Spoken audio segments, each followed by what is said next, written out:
The advice and opinions expressed by Dr. Granpeesheh and her guests are meant solely as suggestion and should not be in any way construed as child-specific advice. Dr. Doreen Granpeesheh is Dr. Doreen is an expert in autism. Doreen Granpeesheh. Dr. Granpeesheh. Dr. Doreen Granpeesheh. Dr. Doreen Granpeesheh is a visionary in the field of autism. Now you can ask her questions on Ask Dr. Doreen.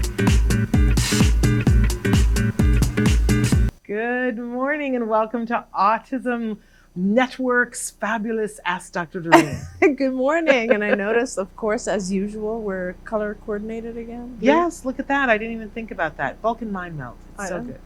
It's so good.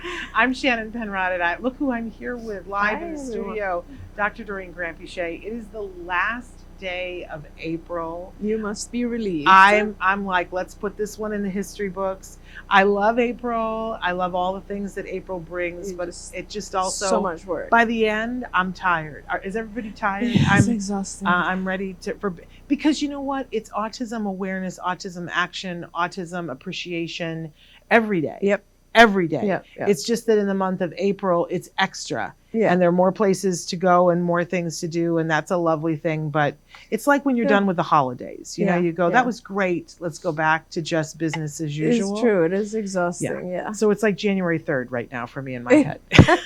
And I'm like, let's get back to business.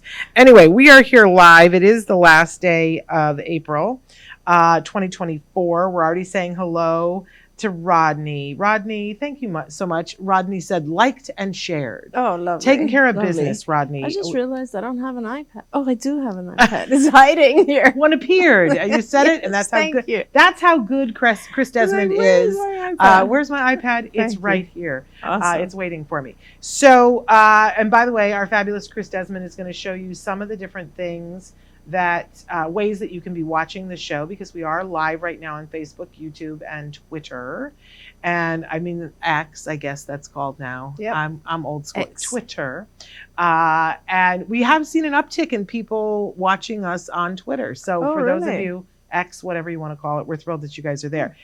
Chris is also going to show you that the show will be available later on, obviously always on YouTube, on our YouTube channels. It will be on Ask Dr. Doreen, and it will also be on Autism Live's YouTube channel. But we also want to remind you that the show will podcast and be available as a free download wherever you get your podcasts. Now, some of you are listening in podcasts and you're really enjoying and grooving on it, and you're embracing those wonderful advertisements, which is what makes it free for you. So we love that you're embracing that. However, some of you have said on your walk you would prefer not to have advertisements. We get you. We've got you. If you go to glow.fm/autism live, and you pay a small monthly fee, it's $5. It's even less if you buy it for the whole year. You will get everything the Autism Network does, and you will get it ad-free. So glow.fm/autism live, you get Autism Live, you get Ask Dr. Doreen, you get everything else that we do as well. So please check it out. I'm really excited about all the things that we did in April. We had the most amazing lineup of guests. Yeah, it was amazing. Really, I'm impressed with us. That takes a lot for me to be impressed with us. And it's so interesting because you stay so involved with everything that's being developed, and there's just so much going on now, you know? Do you remember the days where it was hard to get guests? Oh, It was like, because it was years ago and Yes. there wasn't as much going on. And now Yeah. it seems like there are so many, mostly parents, who have either developed something or are putting on a conference or doing something. And it's just so interesting. I love it. But wait till you guys see who we have in May. Oh, I mean, I'm okay. just saying, May is already, I think there's just a couple of shows that aren't booked. We've changed how we're booking things, and it's made it infinitely easier. And May is booked, and I'm hoping that by tomorrow we're going to be able to put out a schedule for the month, and you're going to go, excuse me, Awesome. like, hello, with these people that we have in May. I'm super excited. It's some people that we've had on the show, but it's been years. But there are some people that we have never had on the show, you're going to go, I beg your pardon. Wow. I'm really excited. I can't wait for you to see. It's going to be really, great. really cool. So you're definitely going to want to check that out. But we're here right now with Dr. Granpeesheh, and we don't want to waste too much of her time talking about other things because she is I think the brilliant mind in the field of autism in our time. And what other time is there than our time? And she donates this hour to be with us to answer your questions in real time. So our topic today, our overriding topic, is building language. But of course, that's where we start. And we hope that you guys will write in questions, whether it's about building language, about something else. We always like to give you the disclaimer that even though Dr. Granpeesheh has been working in this field for 40 years, like way longer than you would think how many years she is, like absolutely crazy.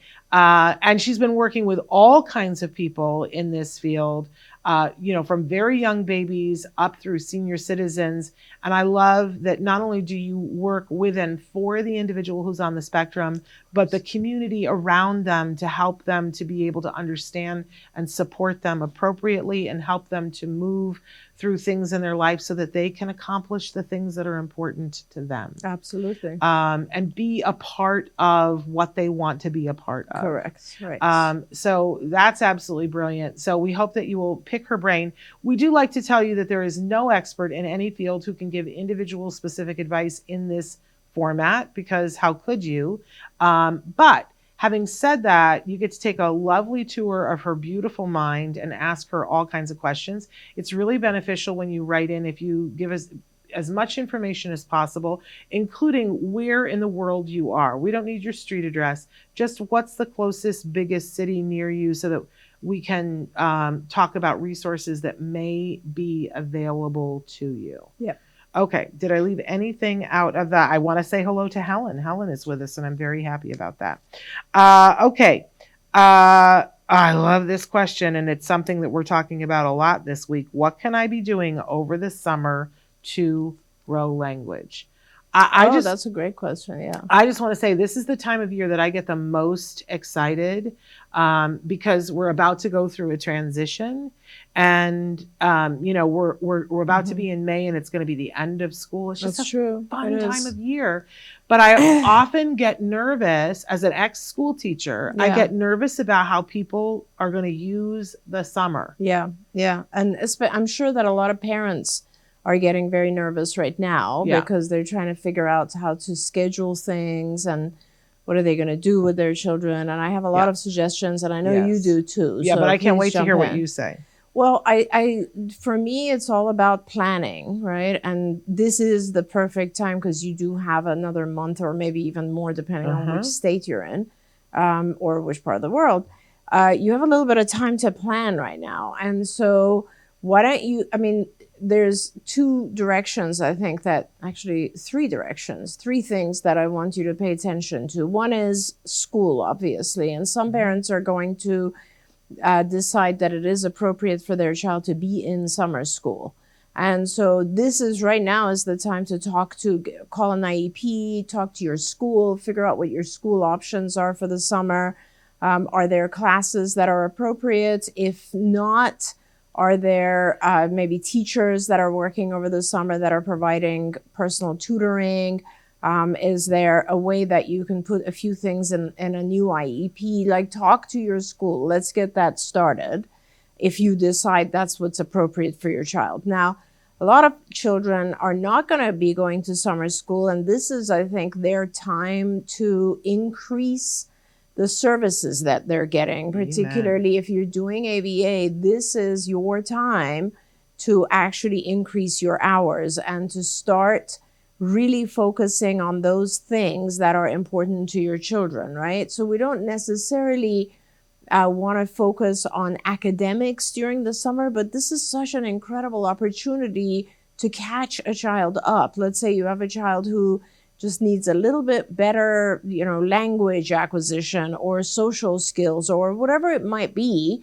The summer is the best time to do that because now you will have access to all those wonderful behavior techs who are available in the mornings. And this is something often parents, I find, don't really know, that those behavior techs who work with your children in the afternoons, behavior therapists, BCBAs, everyone, they're also available in the morning when your child is normally in school. So this is why I think it's a great time to take advantage of the summer and look at increasing your hours of ABA, speech, OT, whatever it might be that your child needs. So that's the second thing. The third area to plan is to actually, what are you going to do at home? And that one, I think, is just about organizing the schedule, because there's going to be also, days where there's no provider, days where there's no school, weekends, all this sort of stuff. And you have to make sure that your child is not just laying around doing nothing. So this is when you can actually start to really produce a nice schedule for your child. I used to, when my kids were young, I would take them, my husband was German, so we would go to Germany, and it was pretty hard to keep them active, like doing something all day long. So I would really schedule it, and I would first of all, if I was making breakfast, they were involved with making breakfast with me, because that was a skill that they were learning, how to make breakfast. Yep. And then clearing the table, and everything was kind of like a scheduled activity. And then after that, I would honestly have worksheets, workbooks with me, so that they would always be prepared for the next year. So they would work on concepts and principles, things that I knew were coming up in their grades the next year. Yeah. And then we would maybe go out and do some physical activity, which often we don't plan for our kids. And it is so important that you take the time to do that. And then we would actually have a period of leisure, and we do something fun. And the reason I'm saying all of this is because we get so busy in our own lives, Shannon, that we don't teach our kids how to regulate their own schedules. And it's such a valuable thing, right? I mean, our kids all go through different phases where either they're doing too much and they don't know how to down-regulate and give themselves permission to have fun. Right. Or they're procrastinating and they don't know how to experience that kind of necessary anxiety that gets you to be motivated to do something productive. So helping our kids reach that kind of medium and have, a physical activity, a mental activity, a leisure activity all through the day, I think is super valuable. And summer is the best time to start doing that stuff. Yeah. I always think of the tortoise and the hare. Yeah. Yeah. Because I love that parable. I guess that's what it is. They're going to go in a race. Yeah. And I always compare that, the hare is like all the neurotypical kids. Yep. And our kids are the tortoises, and they set out and they're going to try to get across the finish line first.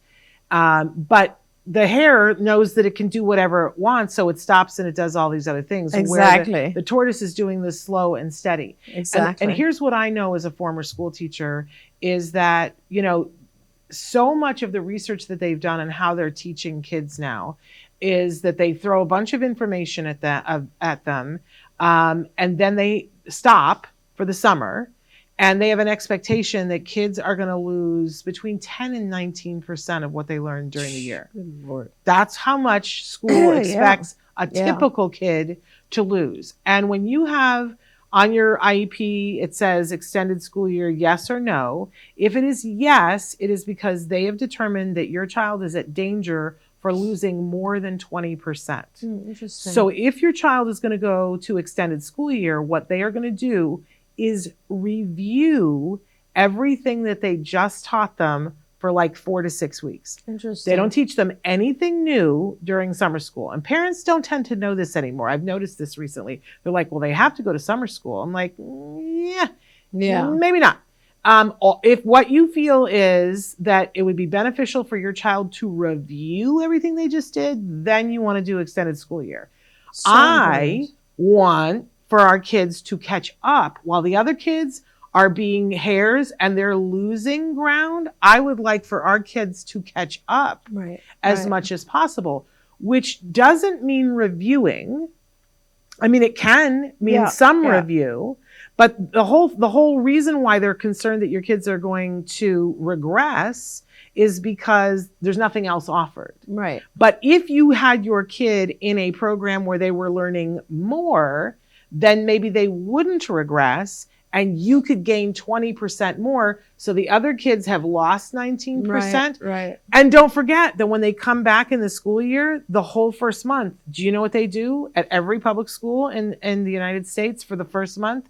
They review everything that they did. Yeah. So for me, if you really feel that your child needs that, I think most parents don't understand that that's what's going to happen. I didn't know that. Yeah. So instead, I want you to do as much as you can, depending on where your child is. So if you have a young child, don't stick them in extended school year. Have them do more ABA. If you have the hours, you have the funding, do more hours.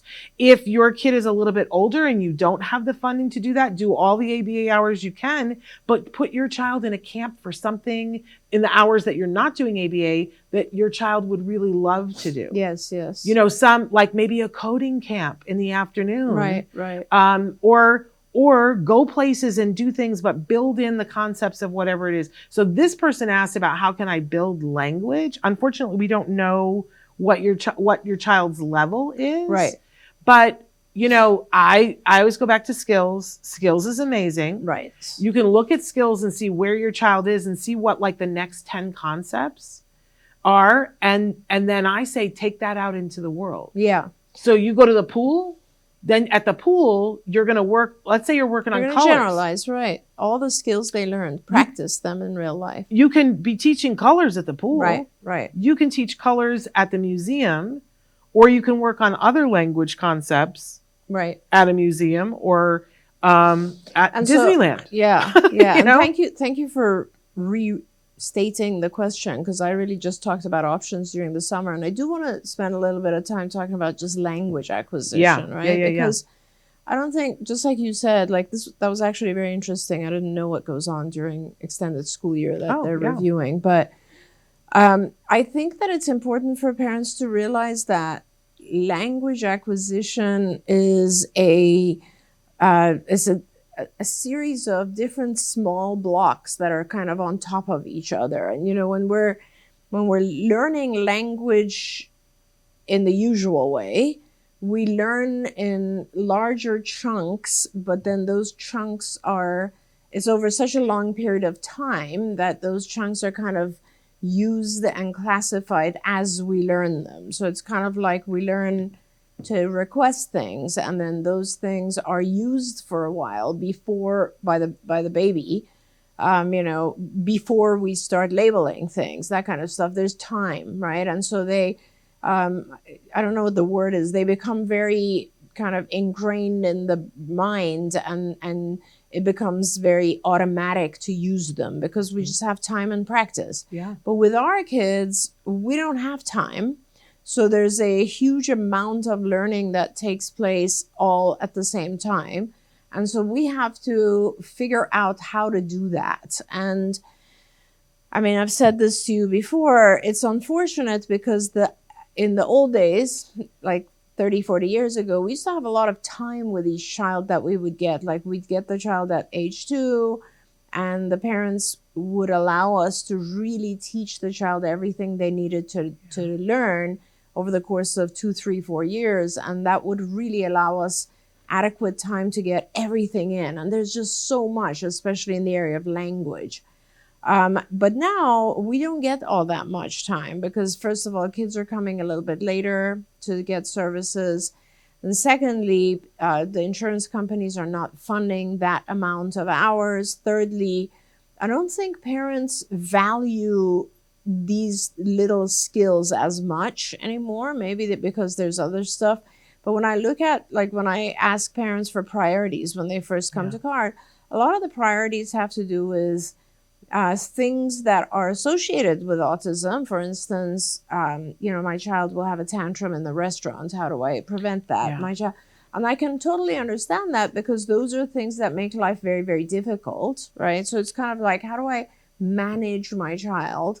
As opposed to what are all the skills that my child is lacking and how do I get all of those taught, right? And it's just a different perspective. So I just want parents to realize that when we're teaching something as basic as just conversation, let's just say conversation, like parents will say, I really want my child to learn how to converse with peers. That involves something like 40 different lessons before we can get there, maybe even more, right? So it involves being able to learn all the labels, like hundreds of object labels, hundreds of action labels, what people are doing, hundreds of attributes, size, color, whatever, and hundreds of prepositional phrases, hundreds of pronouns. Then being able to put all of that together just to be able to say, I want the red truck that's in the cabinet. Yeah. And then being able to add to it something like, turn taking and looking at someone's eyes when they're communicating, or being able to get someone's attention appropriately. And then you go on to things like allowing the person to talk about what they want, and listening and speaking, and making sure the subject remains on line with what the other people are interested in, and your own body language, which is important to the people talking to you, and differentiating how you talk to a peer versus a teacher versus a parent, and how differentiating how you converse if you're in a house versus the playground versus the library. So there's a gazillion things that go into just conversation. Forget about the fact that a lot of our kids, they don't get that automatic reinforcement out of conversation. Yeah. They would rather do something else, right? And so teaching all of that takes a lot of work, a lot of time, and sometimes it's just, and a lot of commitment from parents. Yeah. And then, as you said, Shannon, every single thing that a child learns, you have to also generalize. Yes. So all of this stuff is important. It is doable, and certainly over the summer is a fantastic opportunity, no matter where your child is on the language learning, on the language acquisition, whether they're just beginning to learn 100 labels, or they're at the point where they're learning about pragmatic speech, or whatever it might be, very advanced. Yeah. Summer is a time to catch up. Summer is a time to add and double up and learn a lot more and use it with other kids. Yeah, I'm always looking back and thinking about what was my mindset when Jem was first diagnosed, and as we were starting intensive ABA, and what was I thinking, and applying that to parents that I talk to now. Yeah. And I think bear with me for just a second. I recently installed a drip irrigation system in my yard to water my plants, and I remember saying to a good friend, I said, "Here's what I know about this. The minute I get it installed, I'm now going to understand how it really worked and wished I'd done it a different way." Do you know what I mean? Because sometimes the doing of something reveals something, and you go, okay, now I get it. Yeah. And I do think that there's an element of that with when your child is diagnosed with autism, and you, which is why I've tried to write things and I try to speak things, because if I could save somebody 5 minutes at $5 and go, here's what I learned. Yes. Do this first. That's what I'm all about every day. But I think back on it, and I think, I was so in this space of, I want my child to communicate with me. I want to connect with my child, and I want my child to stop behaving in these ways that I don't understand and that might hurt him. Yep. Like those were the two things. Yep.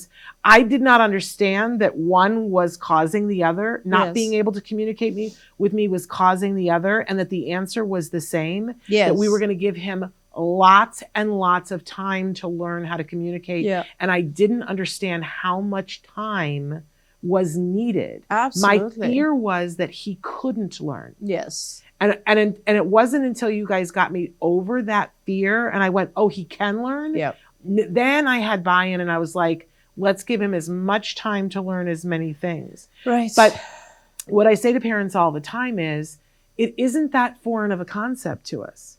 That if we, even understanding the language that we speak right now, we're going to adopt a new language. Yeah. We would not expect to learn it overnight. We would expect that there should be hours and hours and tons of practice, and as immersive as possible in order for us to get it. That's right.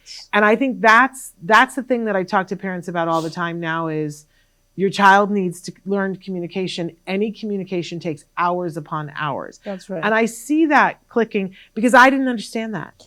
Yeah, I did not think, understand it. you know, it's funny, Shannon, you say this because right now I'm like very, very infused into skills because Yeah. I'm like rewriting a bunch of programs and making fun. modifications. Well, I mean, I'm going to ask your feedback, but what I'm doing is obviously skills will always be there and it has 8,000 different lessons, Yeah. right? So that's that. But what I'm doing is I'm writing it in reverse in a way because you know you're talking about all these million things and what do? They actually just get to conversation.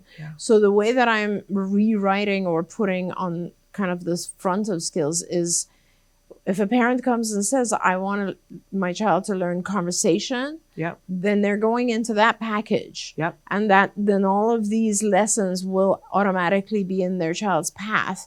But then I'm, you know, with the time and effort that just the limitations that we have, that's what we're going to focus on. Is going to be conversation as opposed to something else. And this is, I think it's important for parents to realize that these things are all getting somewhere. It's not just for parents, actually. I want to say it's also important for BCBAs. Because one of the things that I think is lost now in the education system of universities that are doing BCBA giving degrees is that there's a lot of focus on techniques, which are important. And actually, I have to say that the field has gotten a lot better when it comes to techniques of ABA, how to teach. But there's not a lot of focus on where you're going. So when a supervisor gets a child, their vision is often like this month, next month, this lesson out of this curriculum. It's not what's my ultimate goal. And that is really what I'm trying to get to is like, how do we look at every child and actually based on their own performance, their own assessments, how do we figure out how far they can go and we plan for that? I love that. I absolutely love that. I want to shout out to Ziomara, who's writing into us from Orlando. And what a beautiful name that is. I love that name. I absolutely love that name. I'd never seen it spelled I always heard it pronounced until I watched Jane the Virgin, and her mom's name was that. Love that name. Jorge, we're saying good morning. We're getting to your question in just a minute. And Reina, we're saying good morning to you in California. So thrilled that you guys are here. I have a question from Marina. I don't know if this is your question, Jorge. Marina, so that you guys know, if you write in, you go to AskDrDoreen.com, which is a wonderful website where you can catch up on things. They're all Ask Dr. Doreen things. You can write in your question there. It goes to Marina, Marina brings it to me, and I am highly motivated because if I don't get you to answer it on air, Marina will find me. She will hunt me down like the wonderful person that she is, but she holds my feet to the fire. So it could be. Okay. So the question was, our son is almost 23 years old, and he only started having ABA therapy at almost 21 years old. This year, our health insurance, which is, should I say the insurance company or not? Sure. UHC is suddenly reducing the hours from 10 hours weekly to 7 hours. We believe he is still benefiting from ABA therapies, but it seems UHC wants to accelerate the process of stopping ABA.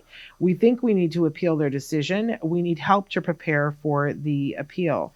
And Jorge says, yes, that is his question. Wonderful. Great. Marina will be so happy that you're watching, and I'm happy we got your question in. Yeah. Well, let's see if there's any way we can help you. So, Jorge, it's let's start with it's really, really hard to get insurance companies, all of them, to continue funding when the child or adult is in their 20s. The general belief is that ABA should be more focused on younger children, which isn't really true because ABA is a teaching technique and it is effective across the board. The unfortunate truth, though, is that even though there are there's a lot of published literature on how ABA is effective for older individuals, payers don't really recognize that. So I think you have to do two things. You have to be, actually more than two, three things. One is your supervisor, and I don't know what company you're with, but you have a BCBA, assumedly, and that person has to be your ally and has to help you with this process. the process of appeal often works. Don't get me wrong. It is often successful. In fact, I think it's more successful in our world than it is in just medical appeals. Yep. So don't be encouraged, don't be discouraged, and definitely you can appeal, but you need a few things in order to appeal. One is you need to show that your son is still learning.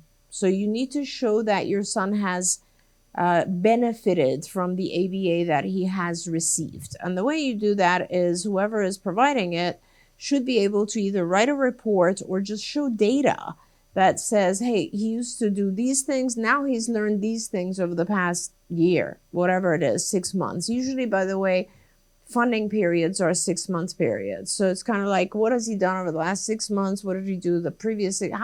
What has he learned? Okay. And get that detail from them and get them into a report. It doesn't have to be a fancy report. It just needs to be proof that your son has learned.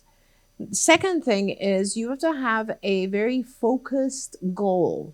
So, your son being in his 20s, it's not a comprehensive program. It's a focused program. That means that they have to have a very specific goal.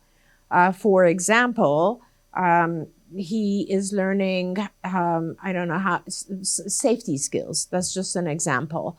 There are specific things that your payer, your insurance company, will not fund. For example, they will not fund anything that is not associated to the diagnosis of autism. So they're not going to fund anything academic, for example. They're not going to fund vocational skills, like if we're trying to teach him a job. They're not interested in funding those things. What they are interested in funding is social communication, things that have to do with stereotypical behavior. Like I am reducing his obsessions with certain objects. I am teaching him how to socialize. I'm teaching him how to get up in the morning without having a massive tantrum and get dressed and get ready. If we stop therapy, these challenging behaviors are going to heavily impact him. We have other people in the house who will be unsafe. There are lots of things they do fund because what they're trying to do is to give you enough access to therapy to kind of help make things safe. I would really discuss this with your supervisor and pick 1 or 2 focuses that you want to keep working on. And then what they have to do is say, hey, he really needs these things. And if we reduce his hours by 3 hours a week, he's not going to get them. He's not going to catch up. He's not going to learn. That's what goes into the appeal is A, he is able to learn using this modality, and B, he still really needs this stuff. Okay.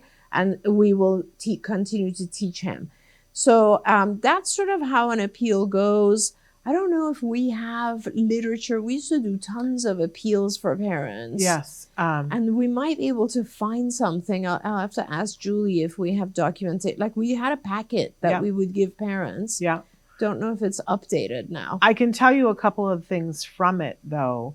That the first thing, for anybody, if you get denied anything for your insurance, is that you need to ask for the denial in writing. Yes. If they're telling you over the phone, you need to get the denial in writing. They won't fax it to you. Yeah. That you have to get it mailed to you.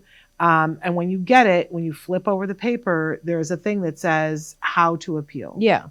And that's what you want. But they have to give you a reason why. And that's critical. Yes. On that packet of things that we had, because there's one thing that we find a lot of people, sometimes the people doing the denial were just told to do the denial. They don't really understand it. Yeah. I'm saying that based on what we've seen. I don't know. But if there is anything in the denial that says age, you got them. Yeah. You got 'em. Oh, yeah. For sure. And a lot of times it does. And you mentioned Julie Cornack. We need to have her back on to talk about MAPIA. Yeah. But MAPIA is the Mental Health Parity and Equity Act. And basically what it says is if they would pay for, if your insurance would pay for this service for someone else at the same age who has a different issue, then they have to pay for it regardless of age. Even if your state has a law that says we don't pay for this past age 8. Yeah. So it is a way to take the ageism out of it. And we see families win an appeal on that on a regular basis. Right. But I have to tell you that it is very typical with appeals that you are going to lose on the first appeal. You just have to steel yourself to that, because for most, not all insurance, there's at least one where you have to go through 2 appeals.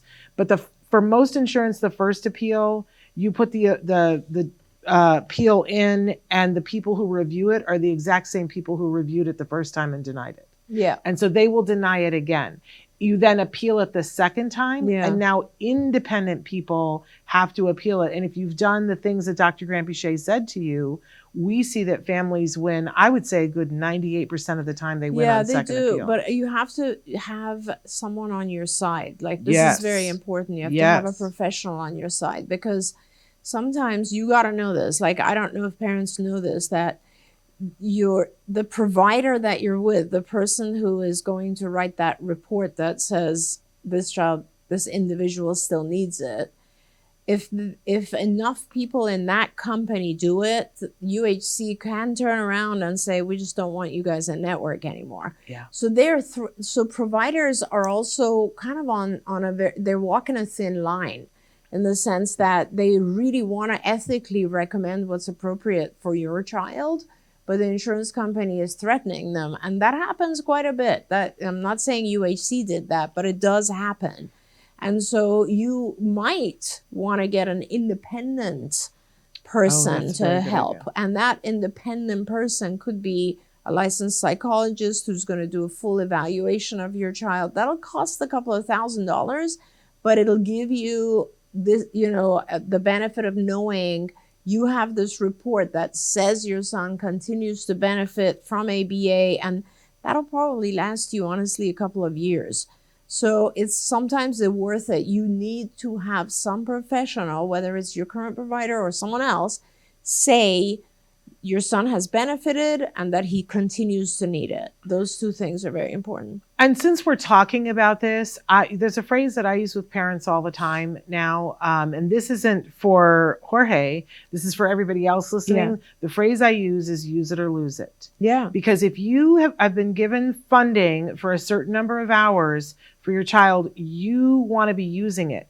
Because if you don't, this is what will happen to you. Regardless of your child's age, if you had funding for 30 hours, and you decide as a parent you only want to use 20, the next reauthorization that you come in, what I have seen is your insurance is going to say, we're going to give you 17. Yeah.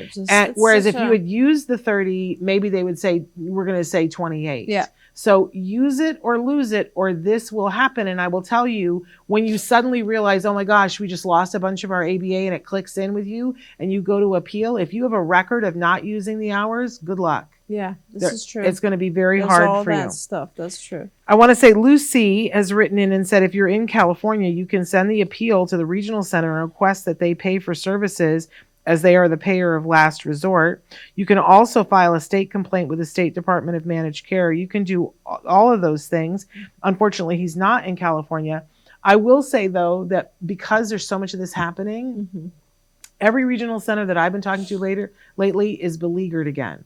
Do you remember when there was a moment when they were paying for so much ABA before insurance? Yes. And then insurance kicked in, and the regional center was like, because we can't do it anymore. Yes. And now insurance is sort of, gotten that thing, but so many people are asking for help with copays, right, and asking the regional center and asking for the self-determination, that once again, regional centers' pockets are not deep anymore, you guys. Right, and that's just California, right? So in other states, the regional center is this middleman in California that receives funding from the Department of Developmental Services. Now, in other states like Delaware, you should just get in touch with the Department of Developmental Services and see. Different states, by the way, Jorge, it has different names, but it is something that has to do with developmental disabilities, and they do often provide added funding. I would recommend you do that anyway, because of 2 reasons. Like, for example, in California, the regional centers actually have advocates that will help you appeal your insurance simply because they don't really want to become responsible again. Yeah. The second reason I suggest that you get in touch with your Department of Developmental Disabilities or Services is that after age 13, usually there's additional funding that comes into play on top of your health insurance. Even if you continue to get insurance funding, there's additional funding from your state that is focused on other things like vocational skills, like teaching them vocational skills. So that also becomes important. You asked for a professional. I don't know a professional in Delaware. I would start with, I think the best, get in touch with the Autism Society of America or the Autism Society of Delaware. They probably have a list of professionals. I want to know if you're in the Delaware that's closer to New Jersey or closer to Maryland. Like, because Delaware is, you know, because there's people in New Jersey that I could recommend. Yeah. And I'm sure that there's people in Maryland as well, but I just want to know which end of it you're in. And Raina says regional centers count income, thus they won't help if the family has a decent income. It's a very, I gotta say, every regional center is different, and the person that you're working with makes it a little different. I've seen people who have large incomes get lots of support. Me too. At regional centers. Absolutely. Lifelong support. Yes. And sometimes it's who you take in to advocate with you at the regional center. Yeah. Pushy tends to win the day. I don't know where Newcastle County is. Are you close to New Jersey? I'm geographically challenged. Well, so if you want, there's two places you can also look for professionals yourself and find their location and then call them up and say, is this something you do? Or look on their website. Yeah. One is you go on the organization website of the Behavior Analysis Certification Board, BACB.org, I think. BACB, Behavior Analysis Certification Board. And then you actually can look by region, by state, and put in Delaware, and then it'll list all the BCBAs. Those are professionals who do ABA in Delaware, and you then try to look them up, find their websites, see where they are, and then contact them and say, will you do an independent assessment of my child to determine if I can continue ABA? The other type of professional who will help you is a licensed psychologist, and that you will just go on the psychology board of Delaware. And you will, again, put in the area or just regions. I think the psych one has even counties. And you put that in, and then they'll give you the list of names of psychologists. And then you have to find out if they have expertise in autism and ABA. Yeah. I love Lucy says, be the squeaky wheel. And I see Jorge where you said it's the same distance. I will throw one name out, Dr. Jed Baker, who's in New Jersey. I just love him. Yeah, he's fantastic. He is fantastic. And Jed Baker. Yeah. Amazing. Okay. So somebody had written in and said, I hear you saying shape it up. Can you explain? And this is about building language. Shape it up. Can you explain what that means? Oh, sure. Yeah. I said that a lot. Yes. Yeah. Everything is about shaping. So shaping means that you gradually mold a behavior into what you want it to be, right? So you're shaping it, you're giving it form. And the way that you do that is that you first accept any version of that, and then you mold it. And I'll just give some examples. So let's say you want a child to respond with something like, I don't know, you want a child to learn how to dress themselves. That's a good example.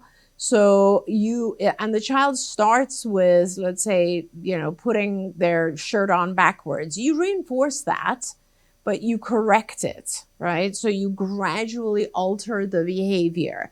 Another example would be you're teaching a child to identify labels, right? And so you have a label on the table in front of you. You have a picture of an object or an object on the table in front of the child, and the child might like point to it, or they might grab at it, right? And you'll be like, oh, okay, I'm going to reinforce that. I'm going to say, yeah, good job, because that grabbing at it isn't necessarily the response I wanted, but it is some form of response that could be shaped into touching the item. So I'm going to accept it for now, but next time as he goes to grab at it, I will hold his hand and actually put it on the object calmly. And so I'm gradually shaping the behavior. I'm accepting, but each time I'm accepting a little bit of a higher, better, more accurate response. Or each time I'm accepting less of a challenging behavior. So shaping is this process where you're still providing reinforcers, you're still providing rewards, but each time you're changing your criteria and saying, oh, it needs to be a little bit better now. An example of a verbal might be if a child says, like, I want, like they say, juice instead of juice, you'll accept that. But each time you'll try to get the child to say this part a little bit more. So you'll continue modeling it until the child has it right. Yes. And then, because again, I think as parents, we just don't know. Your child is looking at the juice and going, and that's it. Mm-hmm. And we don't pay attention to how kids learn language. Most of us didn't study that in college. But so you shape it up to get the juice, mm-hmm. but then you pull for more. Yeah, so you keep pulling for more. Then next step you'll want juice, and then I want juice, but that's now chaining. So shaping and chaining are very, very similar. Shaping is molding the same behavior, kind of changing it gradually. Chaining is adding additional things to something that was mastered. Okay. And so, and it's just, it will change the final behavior by adding chunks, or you're just, a lot of times with shaping, it's like things like pronunciation. As you're improving pronunciation, it's things that require a duration of time. So let's say you teach someone to wait, you can increase that waiting period, those types of things. I guess I never realized before the difference between chaining and shaping. Shaping and chaining, yeah. But and together, forward chaining and backward chaining. Yes. We won't get into it. But as a parent watching it occur with my child, it was like watching pizza dough. Yes. That he was making a sound, but then eventually he was saying a word. Yes. And then he was saying 2 words together. And then he was saying 3 words and 4 words. And then I would ask him a question and he would give me an answer. And then we would wait for him to ask the next question. Yeah.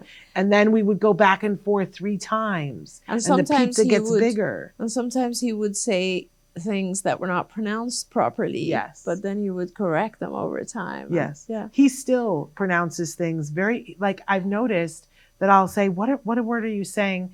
And he does the British pronunciation. That he's like, no, that is a way you say it, but it's the British pronunciation. That's so interesting. Yeah. I can't think what the word, contribute. Oh. He says contribute. Oh, interesting. And I'm like, no, it's contribute. Okay. And then he looked it up and he's like, and I'm like, that is a British person saying that. Yeah. Are you British? When did you become British? But language was always like the same thing. He's very precise with his language and has been since he acquired language. Yep. When I first noticed it was, I was saying something about the dishwasher. Yeah. And he was like, you mean the machine that washes dishes? Yeah. And I'm like, the dishwasher? And he's like, so funny. But a dishwasher could be a person. Oh my gosh. I'm saying to you, the machine that washes dishes. Yeah. So it's so interesting though, Shannon, like what you just said, because like German languages are like that, right? Yes. So it's just, I'm always amazed at how the brain of our kids, because in German you would say the machine that washes dishes. Of course. So it's kind of like there are things that are actually accurate and we just have them inaccurate. Exactly. We've gotten used to. Yeah. I love Ellen has said, hi ladies, card made a huge difference in my twins. They are now 24. Ellen, I want to connect with you. I want to know your story for a project that we're working on. So, Ellen, where were you? What state, what city, what state? Who were your treater? But will you also email me so that we can be connected? Because I love this story. I just love that. Yeah, I have to say, in my old age, and I love honestly, it's kind of mind blowing when you think of some of the kids whose parents reach out to me, Yeah. and who are literally now in their 40s. Isn't that amazing? Oh, it's insane, and it's just so incredible. Like, it's just so incredible. It's like, wow, how, it's just amazing. Yeah, I love it. Ellen has told us where she's from. Temecula. Okay, great. Wonderful. I love that. But please, my email is shannon@autism-live.com. I would love to be connected with you, Ellen, and learn all about your story. I'm also saying good morning to Amanda with her blue hearts. Hi, and to Amanda. Autism Journey with Elijah, who says, I'm never surprised about how their child talks. It's always amazing, his terminology, isn't it? It's absolutely wonderful. Yeah. I do want to, there was another question that somebody had written in, if you guys have a question right now, write it in, because we're at the end of the hour. But how do you teach intraverbals? I think we get this question more than anything else. Yeah. And it's important to, I don't think, so let's talk about this for a minute. Yeah, and explain what it is Yeah, for exactly. people who don't And know I the don't terms. think that parents want just to teach interverbals. I think when a parent says, how do you teach interverbals? What they're asking is, how do I get my child to be conversational? It's exactly. But now what I love is we're at the point where they've learned the term interverbal. They know that's what's missing. So they're asking, how do I teach that? But a lot more could be missing. That's my point. It's like, okay, so here's the way that I look at it. And that's why I kind of become like, I want to translate it. Okay. Because intraverbals are where when you talk in ABA lingo, it's the highest level. Mm-hmm. Okay, and that's why parents think that's where they should be. There's a lot more past that. So that's kind of why I want to. So where we're at is, so first, when you look at developmental, and all of this, by the way, is based on B.F. Skinner's work with using behavioral psychology to teach language and verbal behavior. That's what it was called, verbal behavior. And the way that he looked at it was that everything is behavior, but verbal behavior in kids kind of develops in a particular pattern in typically developing kids. And it starts with manding, which is requesting things, very simple. And usually it's requesting things, initially it's requesting things that are visible, that they're right in front of you, or like the child will just point to something. That's the other thing. That's kind of interesting. And a lot of our kids on the spectrum, they don't really learn to point. They will try to grab, but they don't do this, which is one of the other, it's an executive functioning, joint attention thing. But anyway, so asking, and then there's labeling, and that's like, if you imagine the 2 or 3-year-old in the back of the car, kind of just, oh, truck, policeman, whatever. And there's just everything they see, they label. And that increases because there's all these other things happening where they learn colors and they learn sizes and shapes. And then it becomes like red car, blue engine, whatever. And they just automatically start to increase that tact. That's called tacting, labeling. And then we start talking about things that are not visually present. And those are intraverbals. And that becomes super important to parents because it affects so many different things. But I don't look at it as just an intraverbal because there's so many different types, right? So you could, for instance, a parent could come and say, I really just want my child to tell me what's going on at school, how his day was. Yeah. Yes, that does involve a lot of use of intraverbals, but it has a lot to do with lots of different things. It requires attention, it requires memory tasks, it requires being able to organize thoughts, it requires being able to describe things which were present visually. Like there's a lot of other stuff that is required. And then ultimately, yes, he needs to be able to answer questions or respond about things that are not visually in front of him. And so I think that's kind of how we built skills. In fact, what we did with skills is we first built all the lessons, and then we put the verbal behavior terminology on a different page of skills, it does show you kind of what is an intraverbal, what's not. But I think it's a lot more important to kind of focus on the type of intraverbal that your child needs to learn. And it's a process, just like I said in the beginning.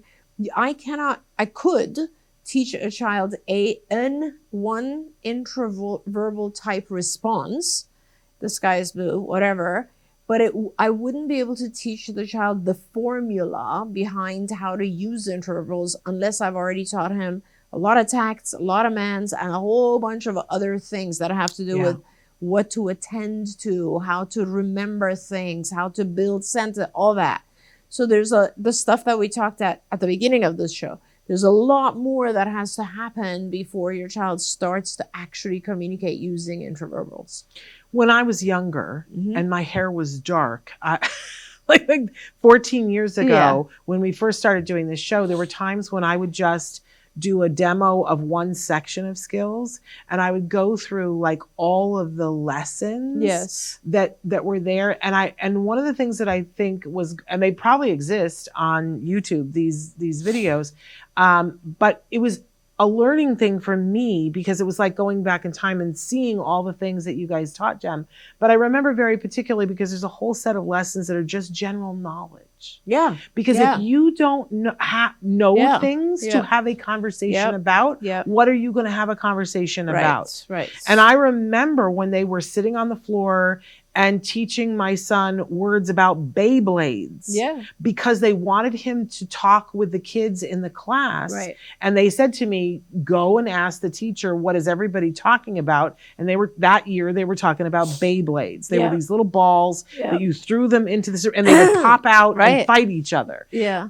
It was not on our radar at all, but they then spent like 3 days teaching him everything about Beyblades, how to play Beyblades, so that he would have the general knowledge to have the conversation. Exactly. And if and that's just one element when you say there's so many other things to teach. Yeah, it's so interesting you say that because I just went through this massive Excel table that has all of our lessons from skills.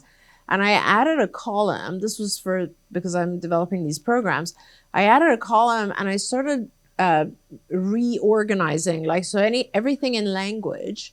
There was like 1,000 lessons, right? And I'm thinking, what is this? And it ended up being my biggest category in language was describing things and people. Yeah. Right? So if you think of describing things and people, there's a million things that go into that. Million things. This is a white person. This is a kind person. This is a tall person. You know what I mean? Or that's a blue object, whatever. So there's and in ABA, we tend to teach all of those things with the object visible first. Yes. And then we talk about those things with the object not visible. Yeah. And that's when you go from tacting to intraverbal. Can we stop for just a second and talk about, because I don't think we've really shared this on the show, that there is a company that makes stimuli for teaching language. Right. That you sat down and took the time to look at this and go, here are the things that I personally would recommend for card parents or for other parents to be able to use. Stages learning, And you can find it very easily now by going, if you go to the card website, you just go to centerforautism.com and there's a tab at the top that says card shop. And if you click on it, you can see that you have curated a package for parents if they're doing early learning. Right. But then you can buy anything. They have so many things and it's such high quality material that it's awesome. I have to say that, and when you're done with it, if your child's done with it, please donate it to us because we need those things too. But it's just because I saw so many therapists and supervisors wasting time making materials. And I'm like, that's a lot of time that you could be working with the child. Let's just let's have the parents actually select the materials they need for each lesson. So then we decided to just help them by making packages. But it also helps for the parent to be able to teach at home too.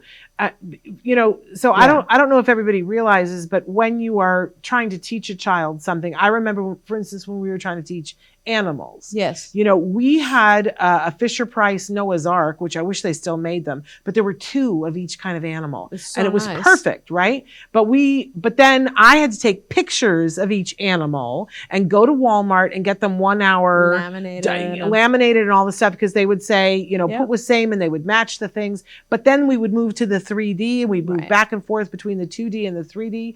You can go buy the picture cards, which they're pricey. Let me just tell you, this kind of stuff is very, very pricey. But there would be a picture of a horse, for instance, and the horse would look a certain way, and then we would move to the 3D. And in the beginning, you couldn't get a real 3D of the horse that was in the picture, so it was confusing. Now, that would be a lesson for later on. In the beginning, you want the horse to be the exact horse that the picture was taken.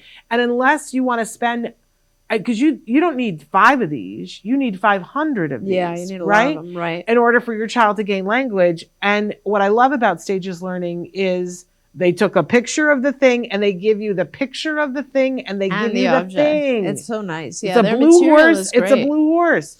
It's great stuff. Great stuff. So well done to it's them. there on the card website. Amanda has a lot of it. I love that. I love that, Amanda. And we are out of time. We are out of time. We're way out of time. But I thank you guys all for being here. We are not here live tomorrow morning because my son is doing a big presentation that Mama has to be there for. Good. So we're going to be back on Monday, and the schedule will go up between now and then for the month of May. You're not going to believe it. I'm just going to tell you right now, you're not going to believe it. It's going to be great month. And then we're back with you tomorrow, or not tomorrow. Next week, a week from today. So but I will be.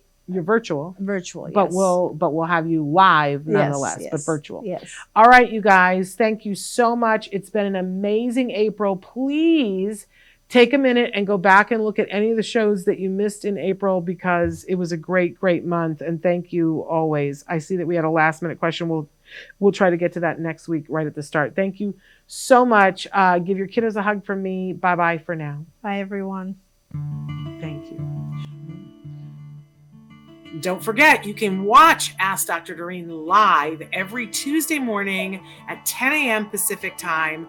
We hope to see you there.